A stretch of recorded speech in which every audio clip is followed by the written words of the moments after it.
Bismillahirrahmanirrahim.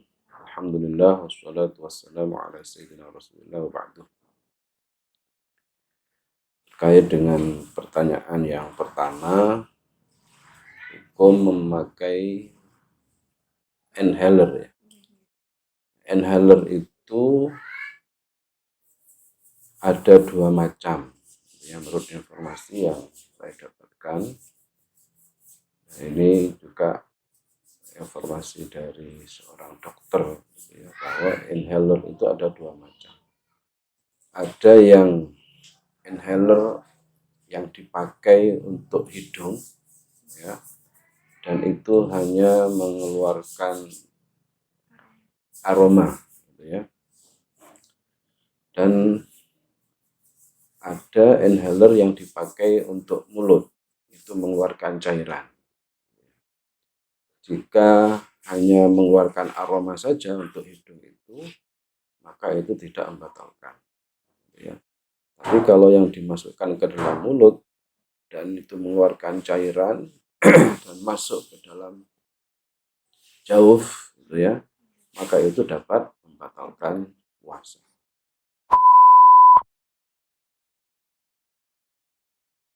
Bau masakan itu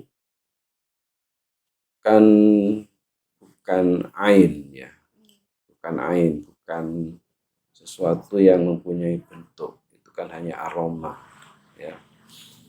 Nah, jadi kalau sampai terhirup ya, oleh hidung kita, baik disengaja maupun tidak, maka itu tidak membatalkan puasa. Seperti halnya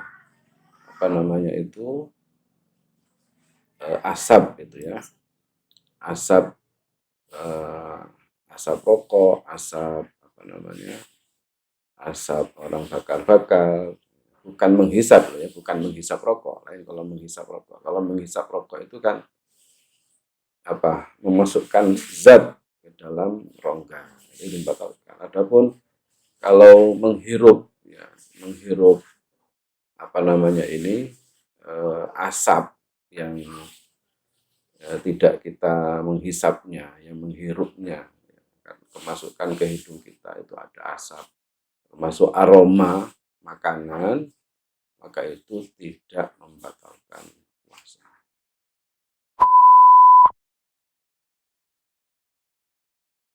Pertama, bahwa ziarah kubur itu hadisnya hukum kebolehannya dalam hadis yang disebutkan Nabi itu menyebutkan secara mutlak, artinya tidak ada pembatasan waktu gitu ya. Ketika Nabi mengatakan kuntu nahaitukum an ziyaratul kubur ala fazuruha atau kama qala gitu ya. Kuntu nahaitukum an ziyaratul kubur, dulu aku pernah melarang kalian untuk melakukan ziarah kubur ya. Ala fazuruha. Nah, sekarang silahkan kalian melakukan ziarah kubur. Fa innaha tudzakirukum al-maut kama qala gitu ya. Karena ziarah kubur itu dapat mengingat kalian pada kematian. Jadi perintah Nabi ala fazuruha. Itu perintah Nabi ya, berziarah kuburlah kalian. Dalam riwayat lain itu zurul kubur fa inna tudzakirul maut. Mungkin saya agak digabung-gabung, tapi intinya bahwa perintah Nabi di dalam berkaitan dengan ziarah kubur itu perintah Nabi secara mutlak ya. Perintah Nabi secara mutlak, tidak membatasi waktu ya. Karena itu maka kapanpun kita boleh melakukan ziarah kubur, termasuk di dalam bulan Ramadan. Adapun yang mereka katakan bahwa di bulan Ramadan itu tidak di apa tidak di apa tadi tidak diazab katanya ya, tidak diazab, maka tidak ada dalil yang sahih yang menjelaskan tentang membawa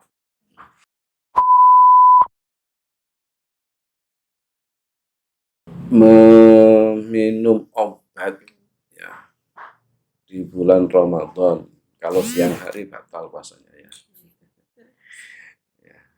Jadi kalau misalnya dia meminum obat untuk supaya tidak haid ya, nah itu maka tidak ada larangan yang menunjukkan bahwa tidak boleh bagi wanita minum obat untuk itu ya. Tidak ada larangan ya. Karena itu maka ya kembali kepada keumuman ini bahwa selagi itu tidak apa istilahnya tidak diminum di siang hari maka tidak ada masalah. Jadi tidak ada masalah itu karena itu tidak ini ya tidak berpengaruh apa-apa ya, justru itu kan memberikan pengaruh positif kepada dirinya untuk bisa melaksanakan puasa Ramadan ini dengan sempurna gitu ya. Jadi tidak ada masalah.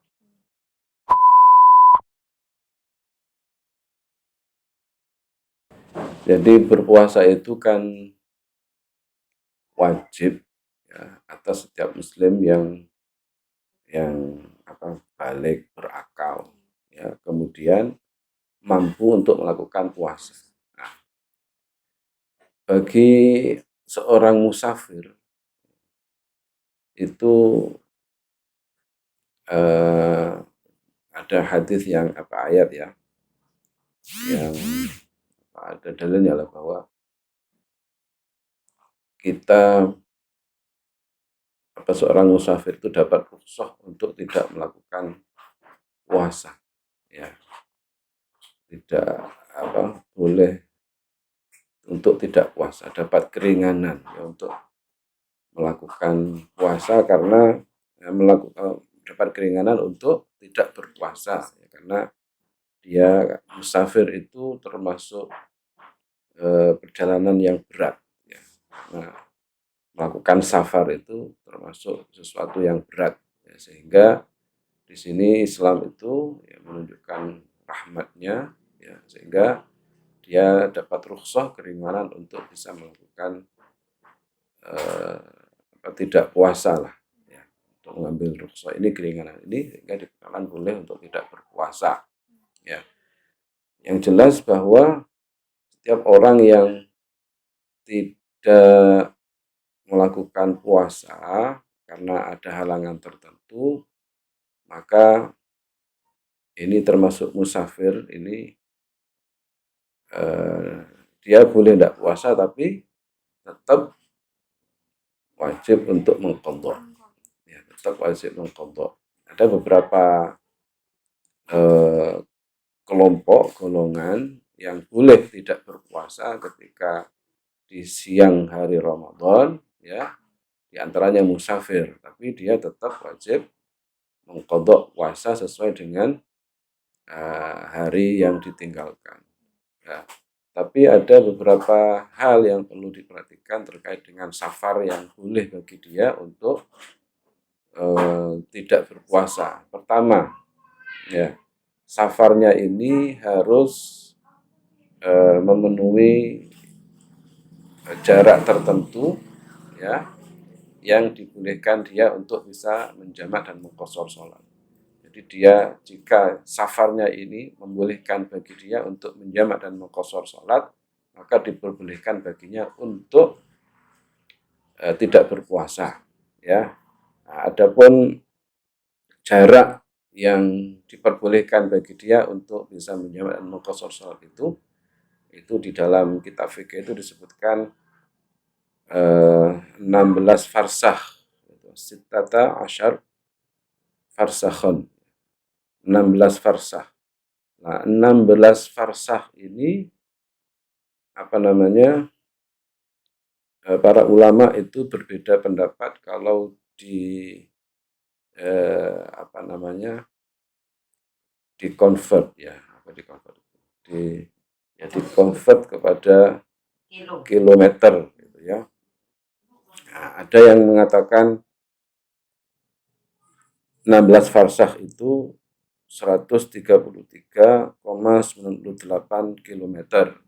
Nah, kemudian ada yang mengatakan 78, ada juga mengatakan 81. Nah, itu perbedaan itu ya. Jadi boleh milih yang mana jaraknya. Tapi jarak ini yang jelas, jarak ini jika memang antara tempat dia dan tempat yang dituju itu ada jarak yang memisahkan, ya. Ada jarak yang memisahkan antara tempat dan tujuan itu, ya. Jika misalnya ada jarak yang memisahkan, kalau memang tidak ada yang memisahkan, misalnya bangunannya itu terus bersambung sampai kepada tempat tujuannya, tidak ada jarak yang memisahkan, ya, tidak ada, kalau bahasa Jawa itu tidak ada bulaannya, ya. Jarak memisahkan ini maksudnya ruang kosong, misalnya itu tidak ada bangunan sama sekali, daerah itu yang memisahkan antara tempat dia dan tempat tujuannya itu, ya, maka itu diperkenankan, ya. Tapi jika masih bersambung maka itu tidak diperkenankan untuk menjamak dan mengqashar sholat. Tidak boleh untuk mengambil rukhsah itu, ya. Nggak boleh dia untuk tidak berpuasa karena dia tidak boleh untuk menjamak dan mengqashar sholat, tidak memenuhi syarat untuk bisa menjamak dan mengqashar sholat itu, ya. Kemudian juga yang kedua, safarnya ini dilakukan, ya, safarnya ini dilakukan pertama dia tidak dengan tujuan maksiat, ya, tidak dengan tujuan maksiat. Yang kedua, safarnya itu dilakukan sebelum fajar, jadi keluar dari rumah itu sebelum fajar. Kalau sudah fajar terbit, ya, dia melakukan safar setelah subuh, ya, maka dia tidak diperkenankan untuk tidak berpuasa, tetap wajib puasa. Mungkin itu ya. Jadi boleh bagi seorang musafir untuk tidak berpuasa, tapi dengan kriteria tadi yang telah disampaikan, dengan syarat-syarat yang telah disampaikan, tapi dia tetap wajib mengqadha puasa sesuai dengan hari yang ditinggalkan. Wallahu a'lam bishawab. Barakallahu fikum. Wassalamualaikum warahmatullahi wabarakatuh.